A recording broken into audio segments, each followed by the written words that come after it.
All right, so this is a filler video. We're gonna just, kind of play around a little bit, experiment, and change things up a little bit on this channel. If it crashes and burns and does terribly, I'll never do it again. Woohoo! So, one of the few things that unifies people all across this world is, as Noah would say, food! I like food. Do you like food? If you don't, then just get out. Get out!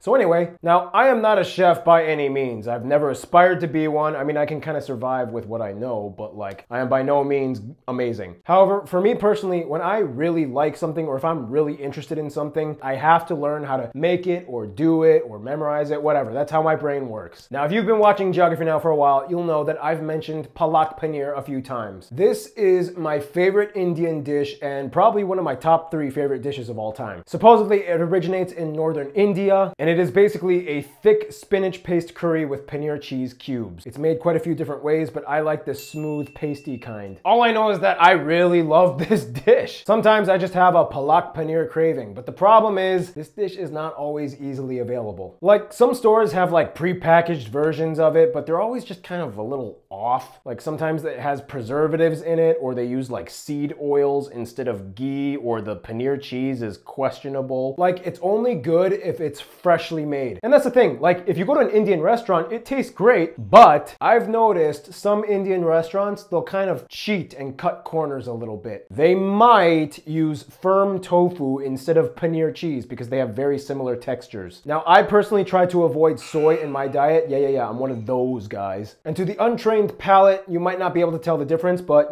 I'm Korean. East Asians, we know tofu. So the only way to get real good PALAK paneer is to just make it yourself. Which brings us to problem number 3. It's kind of a complicated recipe. In fact, this is probably the most complicated recipe I know. It takes 3 major steps, and each step has to be done in a certain time in the process, otherwise you just it up. So I looked online, I watched YouTube tutorials, and I tried to teach myself. It took me personally like 7 times to get the recipe just right to my satisfaction. And even then, I bet if I made it and then I gave it to an actual Indian person, they'd probably like spit in my face and be like, never come back to India. But hey, when I make it, I like it, I can eat it. So I don't know, maybe I can make it for an Indian person and then you can give me your Indian critique and tell me if it's okay with you. In any case, here is how I make PALAK paneer. All right, so let's just go over the ingredient list. First of all, of course, you're gonna need your paneer cheese. This brand is called Gopi. I found it at a Bangladeshi grocery store on 3rd Street in LA. Then, of course, you're gonna need your onion, an indiscriminate amount of ghee butter. I don't know exactly how much you need. Just grab whatever you think is right. Turmeric, garam masala, and red pepper powder. Optional, you can cook with tomato and heavy cream. I like to put it in mine. Not everybody does, but it's up to you. After that, you're gonna need some garlic, cumin seeds, and fresh ginger. I don't know exactly how much, just like a teaspoon or so, whatever, just whatever seems right. Then, of course, you're gonna need the green chili peppers. These are Serrano. They work pretty good. Then, of course, your freshly washed spinach. Prior to learning how to make this, I didn't even know you could cook with fresh cumin seeds and ginger. I thought you always had to have them in powder form, but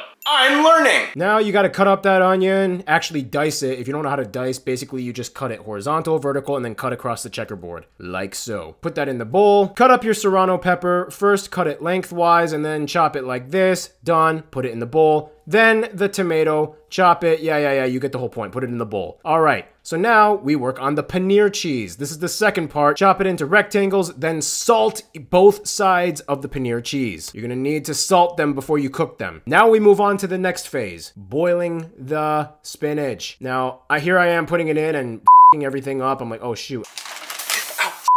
Ow. If it's not listening to you, just jam it in there with a spatula. Be like, hey, shut up and get in there. Just cook. Now you strain it, you put it in ice water. I don't know why they do this step. Apparently they say it's like helpful or something. I don't know. It keeps the color or makes it better. I don't know. I just follow the rules. Put it in ice water. When you're done, it's gonna look like 1/10 of the amount of spinach you started with. Put it in the food processor / blender. I use a food processor because it's better. Look at that stuff go. Yeah, spin around. All right. When you're done, it's gonna look like this. It's like a green pasty mixture thing. Kind of like baby diarrhea, but whatever. It's gonna taste good. Trust me, it's gonna look good. Put that aside aside. We'll use that later. Put it in the bowl. Now we gotta grease up that skillet with ghee butter. Grease it up with ghee. At this point, I realized my kitchen was really dark and you couldn't really see the pan very well. So here I am putting up a light so you could see better. There we go, greased up pan. Now we cook the paneer. Put it in the pan and you're just gonna wanna kind of brown each side so that it gets a little, you know, charred up. Not too much. Salt it a little more if you have to. If it starts smoking and causing a fire, you know, put up the air vent. Now chop up those paneers into little cubes. I am really bad at this and I have no angle perception. Mom might come in and want to take a piece. Try one?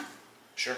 After she takes a piece, keep cutting. There's your paneer cheese. Now let's go to the third part of this whole series, cooking all of the spices. In your skillet with ghee butter, put in the cumin seeds. Then add the fresh ginger, the garlic, I don't know, I think that's like a teaspoon or something of turmeric. Whatever, just use your best discrimination, what you think is good. Add about the same amount of garam masala and red chili pepper powder. Add some salt to taste. Then you're gonna mix it up like this. It's gonna kind of look like a pasty, greasy, seedy pepper mixture. All right, now we can add those tomatoes, onions, and peppers that we cut before. Good stuff. Cook it all up like that until it gets all golden and all the stuff mixes together, coalescing all their flavors. Now this is what I do. You don't have to do this if you like your PALAK paneer a little more chunky, but I like mine super smooth. So what I do, I take all of that cooked tomatoes, onions, and spices and all that stuff. I put it in the food processor, I blend it all up, and then I make one big spicy, pasty, glorious mix,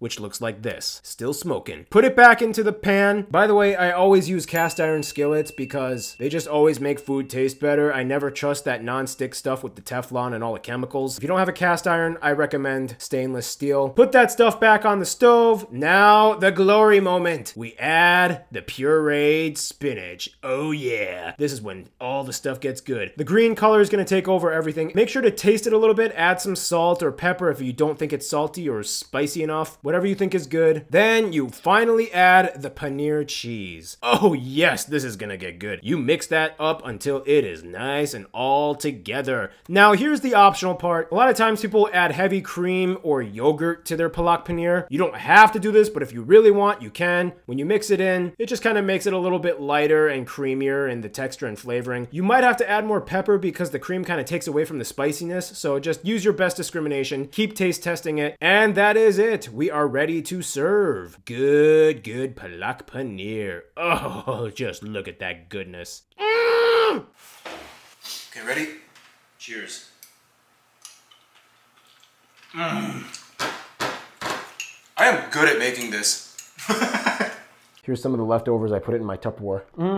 So side note, usually PALAK paneer is served with like rice, jasmine rice, or some kind of Indian flatbread like roti or naan. But me personally, I'm trying to avoid, you know, starchy carbs and all that. Yeah, I'm one of those keto I love this stuff so much. I could seriously eat this every day for the rest of my life, and then when I die, I could be buried in it. It's just so good! I love it! Ah! Okay, I'm gonna put this away. I don't want to, but I have to. So there you go. That's my way of making PALAK paneer. Of course, you can kind of modify the recipe to your desired level of texture and spiciness. If you want it more chunky, maybe don't blend up the tomato and onions. If you want it more spicy, add more pepper, or if you don't, then add less. Whatever. You can play around with it. In any case, I'm happy. It's like I kind of unlocked a new skill and I get to kind of share it with you guys. So I don't know, yeah, if you like this video and if you think this is kind of like a cool new fun filler series I could keep doing, let me know. And if you do, what are some dishes you would like to see me attempt? Or if you absolutely hated this series, let me know and I'll walk away in shame. Or maybe not, you know, maybe I should just not listen to you guys and just do what I like on this channel, what makes me feel happy, you know, it's for the sake of my own sanity. Whatever. In any case, so yeah, that's my first, I guess, cooking video. Never done it before. It was fun. Hope you guys liked it. Stay cool, stay tuned.